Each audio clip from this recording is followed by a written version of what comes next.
안녕하세요. 오늘 뉴스레터의 주요 내용은 다음과 같습니다. 1. 깜짝 테스트. 2. 최고 수준의 군사기술. 3. 무엇이 독일을 굴복하게 만드는가? 자세한 내용은 다음과 같습니다.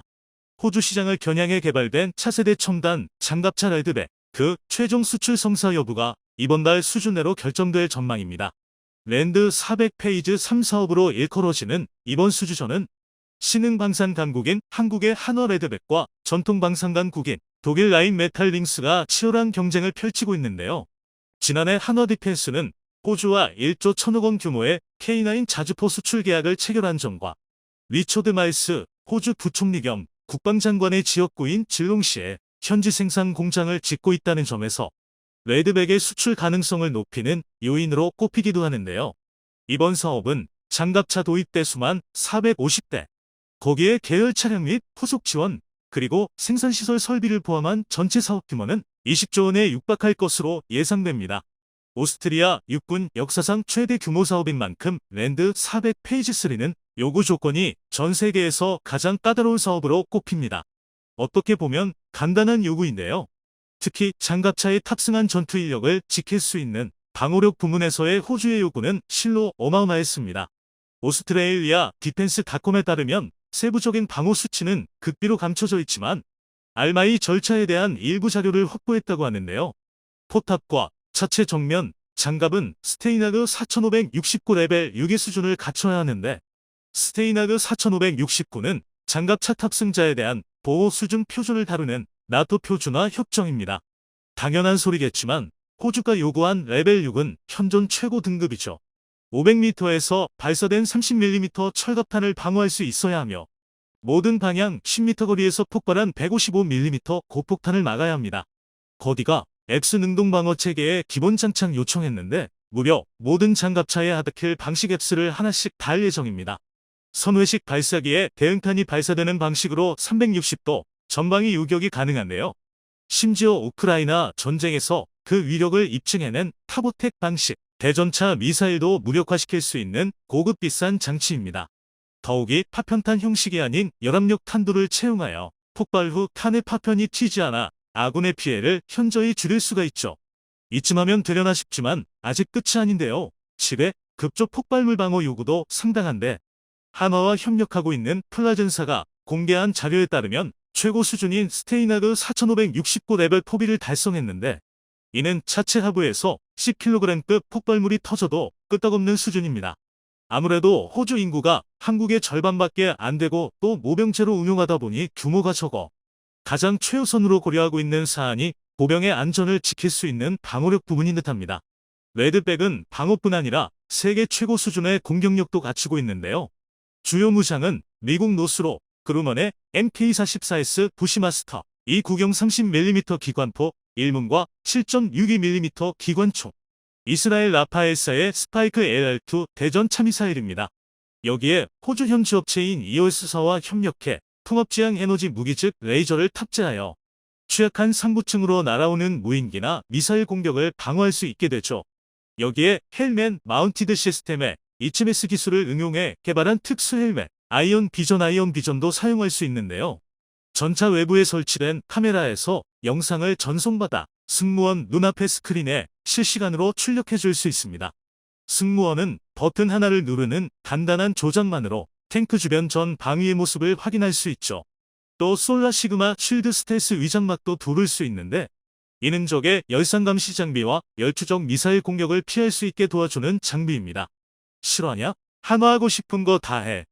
호주군의 평가도 한화 레드백의 엄청난 성능에 예상치 못했다는 반응인데요. 지난 3월 호주 매체 파이낸셜 리뷰 앤드류 틸렛 정치부 기자에 따르면 이렇게 현지 반응도 좋고 성능도 우수한데 그럼에도 레드백을 어떻게 해서든 폄하하려는 사람들도 있습니다. 그 주장은 한화는 해외 수입품 물건을 사놓고 조립만 해서 판매하는 것이니 전통 방산강국인 독일을 상대로 이길 수 없다라고 하는데요. 대전차 미사일이나 능동방어 시스템 같은 외산 제품들을 말하는 것이겠죠. 그런데 아이러니한 건 독일 라인메탈도 자사의 링스 장갑차에 똑같이 이스라엘제를 장착하려고 애쓰고 있습니다. 오히려 통합체계 과정에서 여러 문제가 발생하고 있어 라인메탈이 난처한 입장인데요. 이런 걸 보면 한화가 조립업체라는 주장은 그저 억가일 뿐인 것이죠. 독일 라인메탈은 랜드 400페이지 2에서 수주를 따낸 복서 장갑차를 생산 중에 있는데 호주 매체 ABC 뉴스에 따르면 복서 보병 차량의 포탑, 즉 라인메탈의 랜스 포탑이 지나친 무게로 인해 이스라엘제 스파이크 대전차 미사일과 아이언피스트 X를 통합시키지 못하고 있어 인도 시기가 크게 늦춰지게 될 것이고, 만에 하나 통합한다 하더라도 막대한 비용이 청구되거나 둘 중 하나는 포기해야 할 수도 있다고 하였습니다.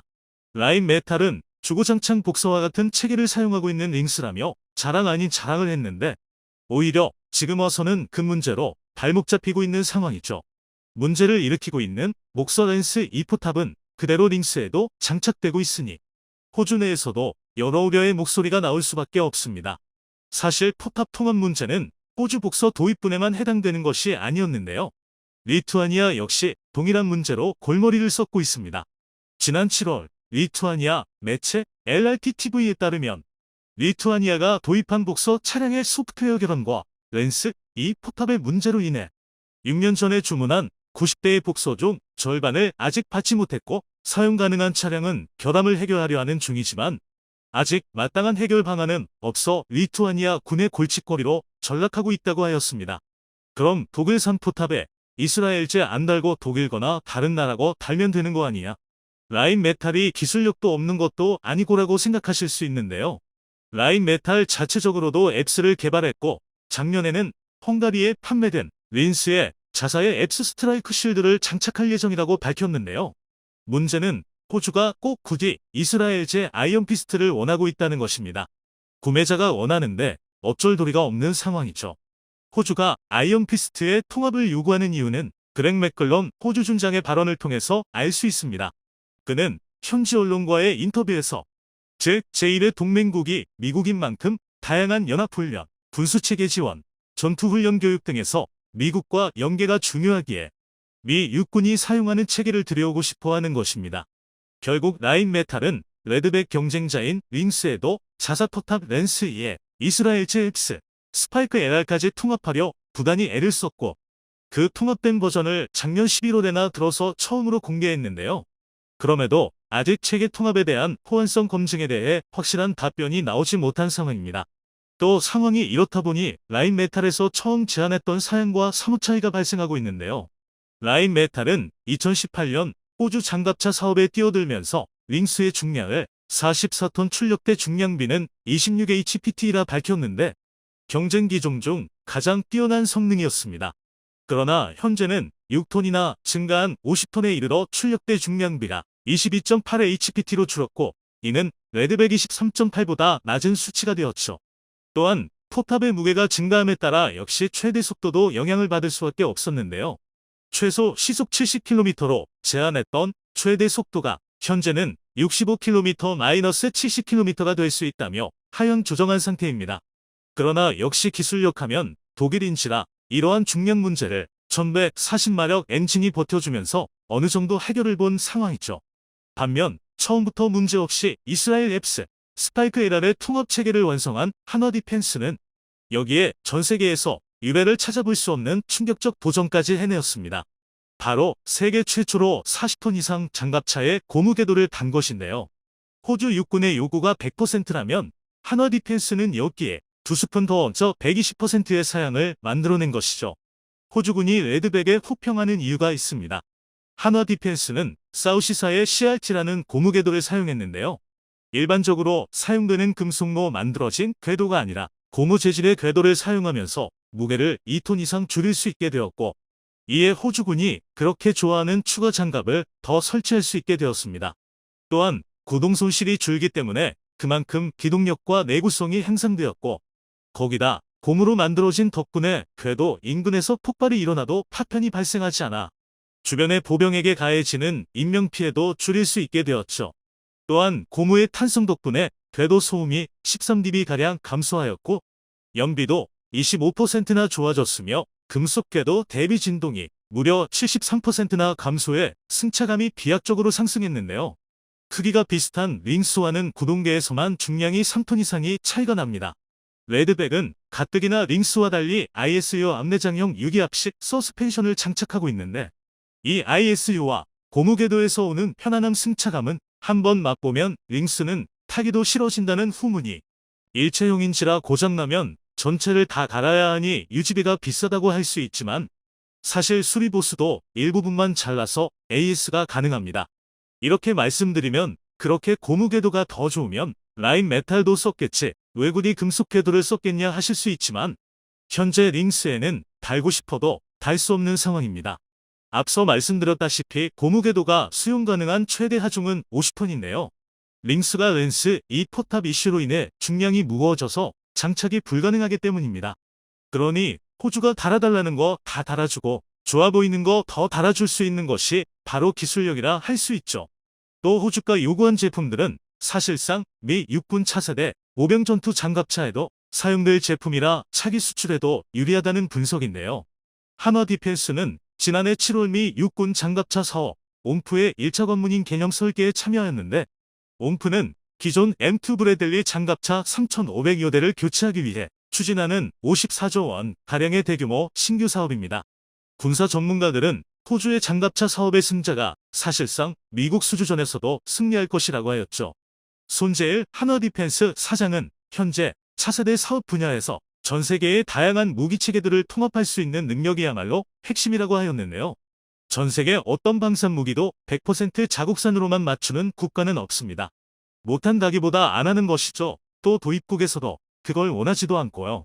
1년 국방 예산 1,000조를 쏟아붓는 미국마저도 자국의 5세대 스텔스 전투기에 이스라엘의 전자장비가 들어가고 TSMC의 반도체가 들어가며 영국산 사출좌석이 들어갑니다.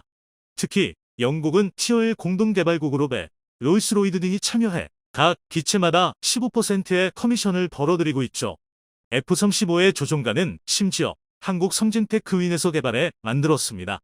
한화에 레드백을 두고 수입한 부품들 때문에 조별과제라고 평가절하하는 사람들도 있는데 중국 커뮤니티에서 한국 무기를 평가절하하기 위해 만들어낸 억지주장일 뿐입니다. 중국 네티즌들은 한국 무기가 잘 팔린다 해도 결국은 모두 해외 기술이니 한국 기술력과는 무관하다라고 하는데요.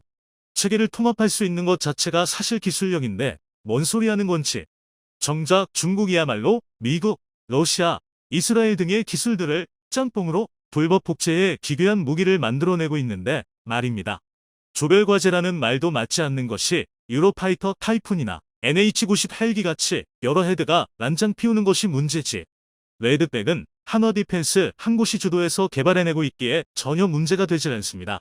호주 육군이 가장 중요시 여기는 방호체계 앱스 그리고 무장체계 스파이크 통합에 애먹고 있는 라인 메탈만 봐도 한국 방산업체의 기술력이 어디까지 성장했는지 잘 알 수 있는 부분입니다. 한화에게 비난보다는 격려가 필요한 것이죠. 세계 2차 대전 연합군의 악몽티고 전차로 시작되었던 독일의 전차 신화가 막을 내린 듯합니다. 세계 최강의 전차로 이름 높던 레오파르트 2 전차가 K2와의 경쟁에서 밀려나자 유럽세 일지를 위해 가격을 인하했다는 충격적인 소식이 들려왔습니다. 마치 구찌 옷을 동묘 시장에서 떨이로 파는 것을 발견한 기분이네요. 그만큼 독일에서 폴란드가 레오파르트 2 대신 한국의 K2 전차를 선택한 일을 큰 충격으로 받아들인 것 같습니다. 그런데 독일의 굴욕이 여기서 끝이 아닐 것으로 보이는데요.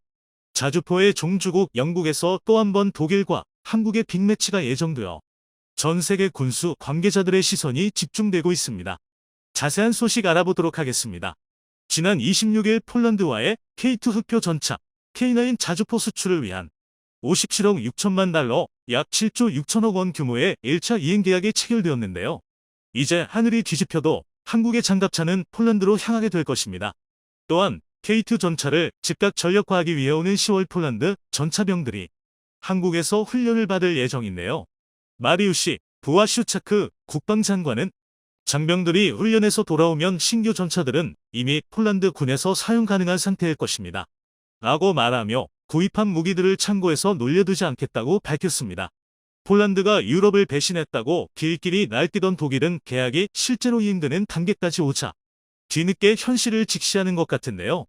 이래 대표적인 국제방송사 독일의 소리 드트트처 웰에서는 대한민국이 무기 수출을 증대시키고 있는 방법이라는 제목의 기사를 보도했었습니다. 본 기사에서는 한국 방산이 어떻게 발전해왔고 현재 세계 시장에서 얼마만큼 영향력이 있는지 세밀히 분석하고 있는데요. 한국의 무기가 미국이나 유럽의 군사 강국들의 무기보다 비싸지 않으면서 뛰어난 품질과 비용 경쟁력을 가져 독일 방산을 위협하고 있다고 말했습니다. 한국을 한 수 아래로 생각하던 과거와 달리 이제는 유럽 방산 시장에서 가장 위험한 적으로 규정하고 주목하고 있는 것 같습니다. 사실 여전히 강력한 기술력을 가지고 있는 독일 이기에 방심해줬으면 하는 바람이지만 쉽게 풀리지는 않을 것 같습니다. 그동안 유럽 전차 시장의 명품으로 군림해 오던 레오파르트 2의 가격을 최초로 인하하며 본격적인 세일즈에 나섰는데요. 러시아의 침략이 시작되고 독일산 무기가 각광받을 거라 예상됐었지만 현실은 그렇지 않았죠.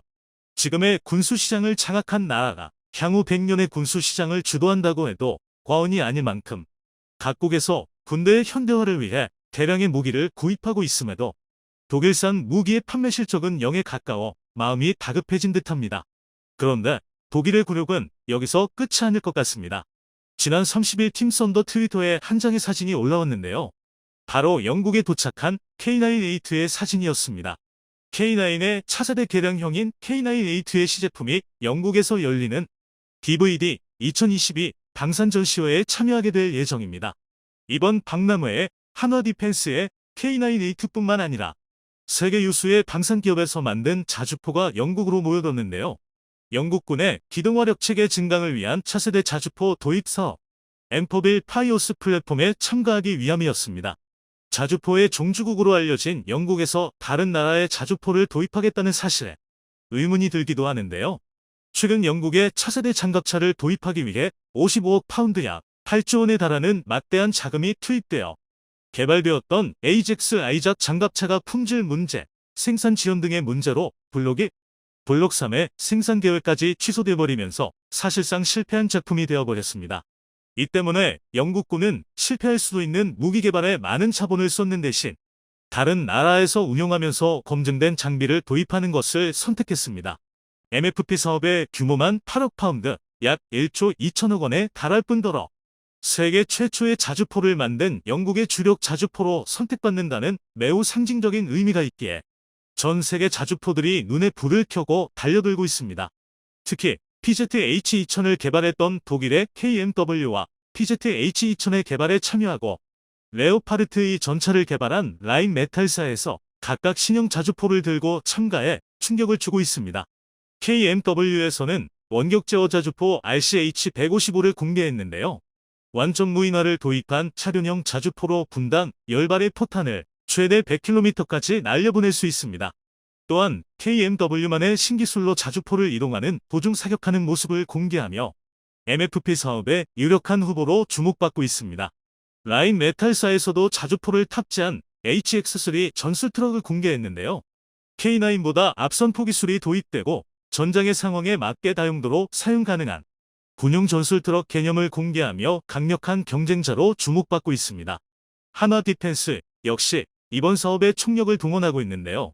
한화 디펜스의 K9 판매를 위한 사업 동맹인 팀썬더의 이탈리아의 레오나르도, 호스트만 디펜스 시스템, 캐나다의 수시 디펜스, 그리고 세계 최대의 방산 기업인 미국의 록히드 마틴이 참여해 힘을 보태고 있습니다. K9A2가 영국에 도착했다는 소식도 팀썬더의 트위터를 통해 가장 먼저 공개됐었습니다. K9A2는 기존의 K9의 자동 탄약 장전 시스템과 복합 소재 고무궤도, 원격사 격통제 체계 등이 탑재된 진을 모한 차세대 자주포로 이번 MFP 입찰의 강력한 우승 후보로 주목받고 있는데요. 독일의 자주포에 맞먹는 성능을 지녔음에도 가격은 훨씬 저렴할 뿐만 아니라 대규모 생산 라인을 유지하고 있어 영국에서 요구하는 물량을 그 즉시 공급하는 게 가능합니다. 독일을 비롯한 유럽 국가들은 대규모 군축으로 생산 능력이 크게 떨어진 상태임이 폴란드에서 드러났었죠. 또한 K9 자주포는 한국뿐만 아니라 여러 국가들에 수출되어 수년 동안 운용되면서 실전까지 거치며 영국군이 원하는 성능 검증까지 완료된 상태입니다. 강력한 경쟁자였던 KMW에서 개발한 PZH-2000 자주포가 노르웨이 혹한기 테스트에서 파워팩이 과부하에 걸려 언덕길에서 터지는 모습을 보여주며 세계 최고 자주포라는 명성이 허명이 아니었나 의심받고 있는데요. 우크라이나 전장에서도 포신의 이상이 발생하고 전용탄이 아닌 나토탄을 사용하면 탄걸림 현상이 발생하는 등 실전에서 부실한 모습을 보여주며 여러 실전을 통해 이미 검증된 K9이 승리할 가능성을 높여주고 있습니다.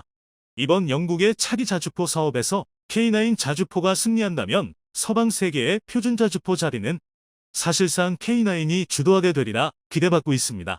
독일을 완전히 제치기 위해 선행되어야 할 부분이었던 국산 파워팩이 완성되었다는 소식도 들려왔습니다. 파워팩은 엔진과 변속기로 이루어진 장갑차의 심장으로 전차 개발에 있어 핵심이 되는 부분인데요. 과거 S&T 중공업에서 개발한 국산 파워팩의 테스트 도중 변속기에 독일제 부품에 이상이 생겨 K2 흑표 전차에는 독일제 파워팩이 장착되어야 했었습니다. 이로 인해 K2 전차를 생산할 때마다 독일에 라이센스비를 지불해야 했고, 독일에서 파워팩의 수출을 금지했던 아랍에미리트, 사우디아라비아의 K2 전차와 마찬가지로 독일제 변속기를 사용한 K9 자주포의 수출이 금지됐었습니다. 그런데 최근 방위산업청에서 S&T 중공업에서 개발한 1500마력 변속기를 내년까지 내구성 시험을 완료할 계획이라고 밝혔는데요. 현재 1500마력급 파워팩의 엔진과 변속기의 개발에 모두 성공한 나라는 미국과 독일뿐입니다. 완전한 국산 파워팩의 개발에 성공하게 된다면 전차 종주국의 자리에 한국이 당당히 이름을 올릴 수 있을 것으로 기대받고 있습니다.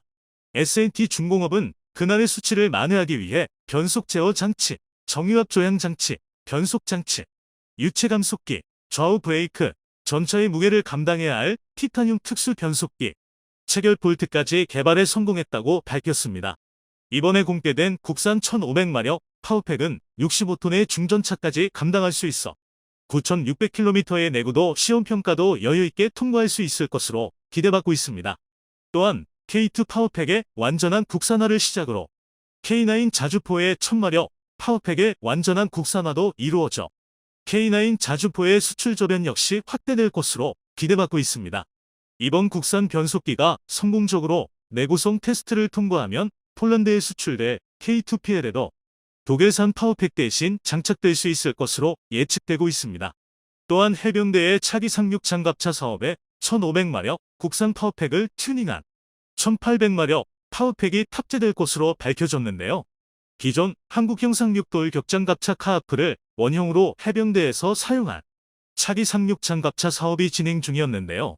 당초 계획은 독일이나 미국의 파워팩을 도입해 수상에서 시속 20km로 기동하는 것이 목표였는데, 국산 파워팩과 해수 냉각장치의 도입으로 지상에서 시속 100km, 수상에서 최대 시속 30km의 속도로 질주하는 게 가능해졌다고 합니다.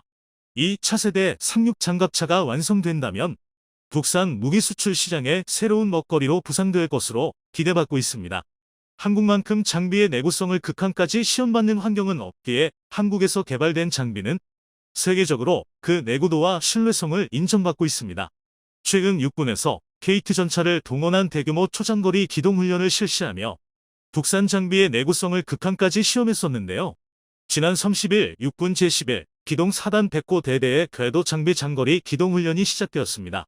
K2 전차 20여 대를 동원한 대규모 훈련으로 주둔지인 강원도 홍천군에서 출발해 인제군을 거쳐 복귀하는 총 370km의 대장정으로 전차의 내구도와 기동력을 최대한으로 시험하는 훈련이었는데요. 급경사가 이어지는 강원도의 지형과 훈련 기간 내내 비가 내리는 악조건 속에서도 1박 2일 동안 장비에 이상 없이 계획대로 훈련을 마쳐 한국 전차의 우수성을 다시 한번 증명하는 데 성공했습니다. 이번 훈련을 지휘한 노유섭 백호 대대장은 독일의 하인츠 구데리안 장군이 전차의 엔진도 주포만큼이나 강력한 무기다라고 역설할 만큼 전차의 기동력은 중요하다며, 이번 훈련은 기동 4단의 전시 기동력과 장병들의 전투 수행 의지, 전차 부대로서 자긍심을 끌어올리는 계기가 됐다고 강조했습니다. 한국방사는 이제 완전히 인류의 위치에 올라서게 됐습니다. K2 흑표 전차와 K9 자주포가 유럽 시장을 공략하며 독일의 아성을 무너뜨리고 있는데요. 전 세계에서 한국제 무기하면 명품이라고 바로 떠올릴 수 있도록 앞으로도 멋진 활약을 펼치기를 기대해봅니다.